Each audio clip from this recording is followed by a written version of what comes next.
তখনই আম্মু দেখে যে ওই পাশ থেকে একটা বিমান এসে এদিক থেকে লাগতেছে। আমার আম্মু চিল্লায় বলে যে তাওসিফ তাহিন দৌড়াও দৌড়াও, বাচ্চাদেরকে বের করতেছে। তারপরে অনেকের দেখি যে বডি মানে অর্ধেক আছে অর্ধেক নাই। আমি 2 তলায় ছিলাম। তো আসলে কি হয়েছে, ওই দিন আমাদের ছুটি হয়েছে, তো 5-7 মিনিট হয়েছে, আমরা নামছি।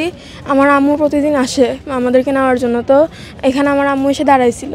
আমি এসে, আমার বড় ভাইও এখানে পড়ে ক্লাস 8-এ, তো আমি আমার আম্মুর কাছে এসে দাঁড়াইছি। আমার বড় ভাইও আসছে। আমার বড় ভাই ক্লাস 8-এ স্কলারশিপ কোচিং করে, তো ওইটা ম্যান্ডেটরি, মানে যে ভর্তি হয় প্রতিদিন করা লাগে তাকে। আমার বড় ভাই দিন আমার আম্মুকে বলছে যে আম্মু কোচিং করবো না, আজকে ভালো লাগতেছে না। তো আমার আম্মু প্রতিদিন জোরাজোরি করে, মানে বলছে কেন করবা না, এরকম করে। ওই দিন কিন্তু বলে না এরকম কিছু। আমার আম্মু বলছে যে তোমার ফর্ম মাস্টার তন্ময় স্যারকে যেয়ে বলে আসছো যে তুমি কোচিং করবা না।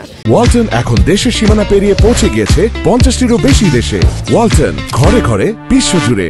কিন্তু আমার বড় ভাই যে বলে আসতে গেছে, এবার খুঁজে পায় নাই তন্ময় স্যারকে। তো খুঁজে পায় নাই, তারপরে ও নেমে আসছে। নেমে এখানে দাঁড়ায় আমরা 2-3 মিনিট পরে ওই যে পোস্টার লাগানো কোনাটায়, গাছের ক্যান্টিনের সামনের কোনাটায়, ওখানে গেছি। হাঁটতে হাঁটতে গেছি। পরে একটা আমার আম্মু পরিচিত একটা আন্টি, সে তার সাথে কথা বলতেছিল আম্মু। তখনই আম্মু এদিকে ফিরেছিল।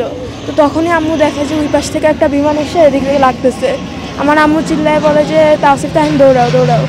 তো এটা দেখছি। তারপরে আমরা যে দৌড়াই গেছি, গেটের সামনে গেছি, কতক্ষণ দাঁড়াইছি। দাঁড়ানোর পরে মানে দেখতেছি যে সাদা বাচ্চাদেরকে বের করতেছে।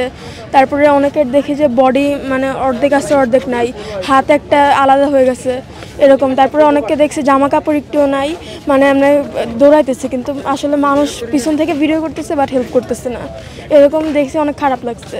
2 দিন ঘুমাইতে পারি নাই, খাইতে পারি নাই, খারাপ লাগছে অনেক। আর আমার নিজের একটা ফ্রেন্ড, আমার আবদুল্লাহ শামীম নাম, সে আর কি এখানে ঢুকছিল, তার ডিটেনশন ক্লাসে হোমওয়ার্ক আনে নাই, সে ঢুকছিল। আমাদের এখানে দেখা হয়েছিল লাস্ট। তো আমার সাথে হ্যান্ডশেক করে সে ভিতরে ঢুকছে। ঢুকার 2 মিনিট পরে আমি ওখানে গেছি, যে তখন প্লেনটা লাগছে এসে। তখনই আমি বুঝছি যে ওর কিছু একটা হয়েছে সমস্যা। আমি জানতাম না যে ও মারা যাবে। তো ওই দিনই রাত 11টা বাজে, রাত 11:15-এর দিকে ওর কেউ একজন ফোন দিচ্ছে আমাকে, আমার একটা ফ্রেন্ড। তো সে ফোন দিয়ে বলে যে শামীম মারা গেছে। তখন অনেক খারাপ লাগছে। আর তানভীর ভাইয়া আমার একটা অনেক ক্লোজ সিনিয়র, সেও মারা গেছে। তার প্লেনের যে সামনের রডটা থাকে, ওই যে সামনে একটা লম্বা রড, ওইটা তার মাথার পিছন দিয়ে ঢুকছিল, মানে অনেকটুকু ঢুকে গেছিলো, তাকে মারা গেছে সে। তো প্রতিদিন আমরা দেখতেছি যে এখানে বাচ্চারা ধুলনা খাচ্ছে। শনিবারে এসে আমরা দেখি যে মাঠে খেলতেছে জমজমাট, মানে সবসময় এটা।